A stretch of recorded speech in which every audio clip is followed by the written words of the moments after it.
પત્રકારો હતા એને અહેવાલ એને આધારે એ આખા તંત્રનો સુધારો થયો.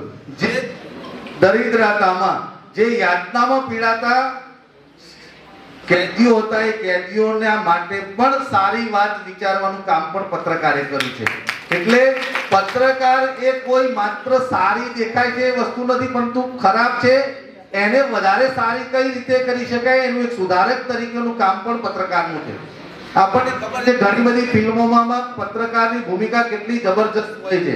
પોતાની જાતને ઘસી નાખી પોતાના પ્રેસ બળી જાય તો પણ એ પોતાની નિષ્ઠા છે, પ્રામાણિકતા છે એને ચૂકતો નથી. હું વારે વારે 3-4 શબ્દો વારે વારે બોલું છું. નિષ્ઠા, પ્રામાણિકતા, આને આધારે જ આ તંત્ર ટકેલું છે, એને આધારે સમાજ ટકેલો છે, એને જ આધારે આ રાષ્ટ્ર ટકેલું છે.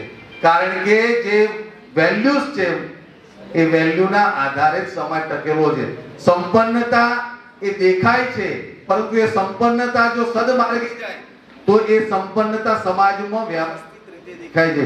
જે રીતે મહેશભાઈનું જે કાર્ય છે એ કાર્ય હું તો અખબારમાં જ જોતો છું. મહેશભાઈ પ્રત્યક્ષ રીતે તો આજે જ મળ્યો છું, પરંતુ અખબારમાં જોતો હોઉં છું કે આટલી દીકરીઓના લગ્ન કર્યા, એમની આટલી બધી ચિંતા કરી. તો સમાજમાં જે શ્રેષ્ઠીઓ છે એ શ્રેષ્ઠીઓનું જે કાર્ય છે એ સામાન્ય જન સુધી પહોંચાડવાનું જે કામ છે એ આ અખબારી આલમનું, અખબારી તંત્રનું છે.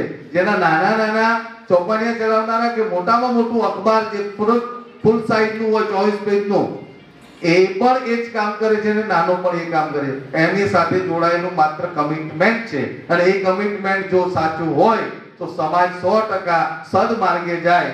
આપ સૌએ મને આ મંચ પર બોલાવ્યો, મારું સન્માન કર્યું, આ વિશિષ્ટ વ્યક્તિઓ એમની વચ્ચે આ 2 શબ્દ બોલવાનો અવસર આપ્યો બદલ આપ સૌનો આભાર, ધન્યવાદ. ભારત માતા કી જય.